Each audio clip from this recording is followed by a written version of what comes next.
देखिए बाबू, next question हमारा दिया है कि ये देखिए, ये जो क्वेश्चन है आपका, ये 3 नंबर का सवाल पूछता है। ये 3 नंबर का हकीकत में आपको 3 नंबर के ये सवाल पूछेगा। मैंने अभी फिलहाल जो आप लोग को टॉपिक में बताया था सेकंड वाला में कि आपको 2 नंबर का सवाल, ये जो क्वेश्चन है आपका 3 नंबर का सवाल पूछेगा। और 3 नंबर सवाल में क्वेश्चन क्या कह रहा है कि यदि 7 टाइम थीटा बराबर 8 हो तो 1 प्लस साइन थीटा और कोष्ठ में 1 माइनस साइन थीटा का मान हमको ज्ञात करना है।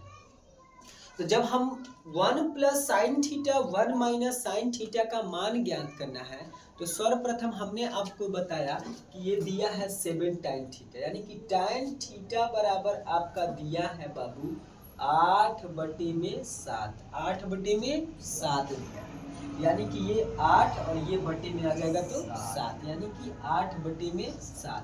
तो टाइन थीटा बराबर होता है, हमने जब बताया कि लाल बटा में काका और काका बटा में लाल।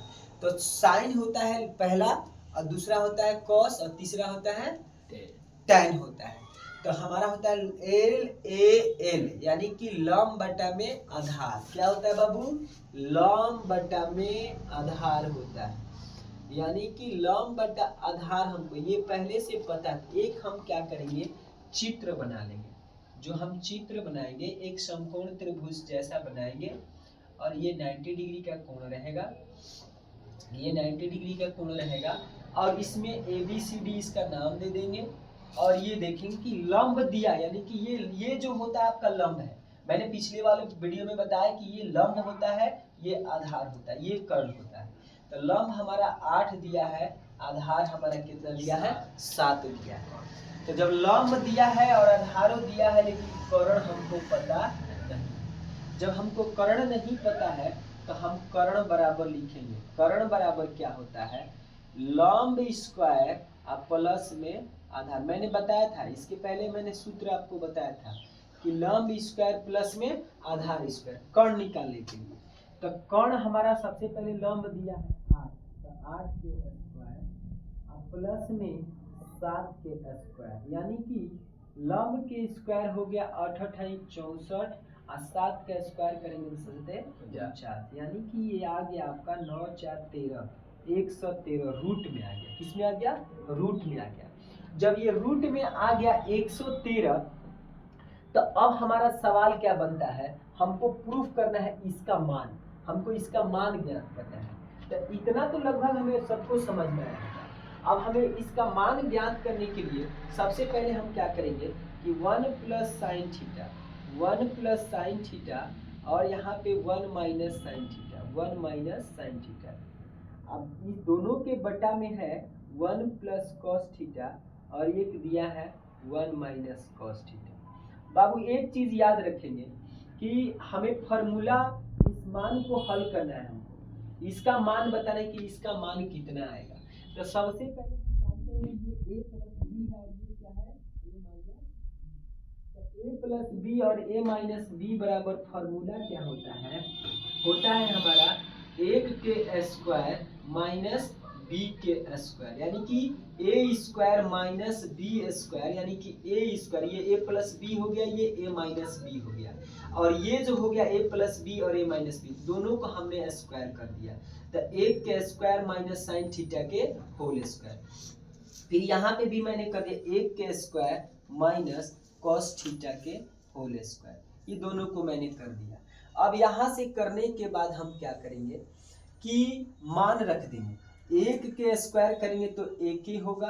अब साइन थीटा बराबर होता क्या है? लंब बटा में कर्ण, लंब बटा में कर्ण। तो लंब बटा कर्ण के स्क्वायर बटे में फिर 1 माइनस कॉस थीटा, यानी कॉस थीटा बराबर होता है आधार बटा में कर्ण, आधार बटा कर्ण के हम लोग लिखेंगे होल स्क्वायर। अब जब इतना लिख दिए तो अब हमें मान रखना है 1 जस के 10, लंब के मान देखेंगे। लंब के मान कितना दिया है? 8 दिया है, तो 8 रखेंगे। कर्ण के मान आया है 113, कितना रखेंगे? 113 के होल स्क्वायर, 113 के होल स्क्वायर बटे में 1 माइनस आधार के मान कितना दिया है? 7 दिया है, तो हम यहाँ पे 7 रखेंगे।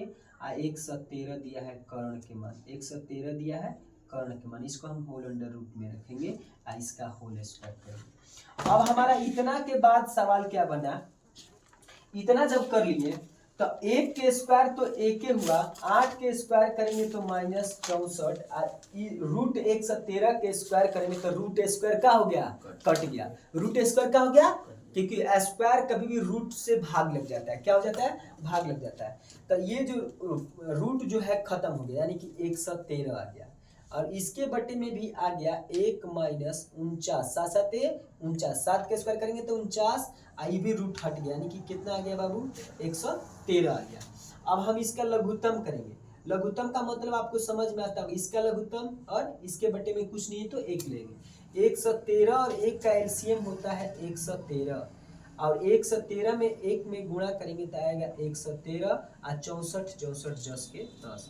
फिर यहाँ पे करेंगे तो 113 जस के 10 और माइनस 49 जस के 10 और बटा में आ गया 113। अब हम क्या करेंगे कि यहाँ से समझते रहेंगे, एकदम एक एक पॉइंट दे रहे हैं आपको।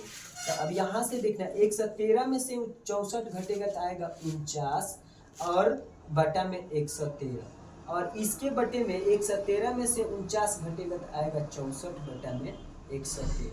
अब देखिए दोनों के बटा में आ गया, तब हम क्या करेंगे कि 49 बटा में 113, 49 बटा में 113 और 113 ऊपर चल गया 64 नीचे आ गया, 113 113 खत्म हो गया, आ गया हमारा कितना, 49 बटा में 64। ये मेरा सही सवाल है और ये 3 नंबर हमको कोई काट नहीं सकता है। That's clear.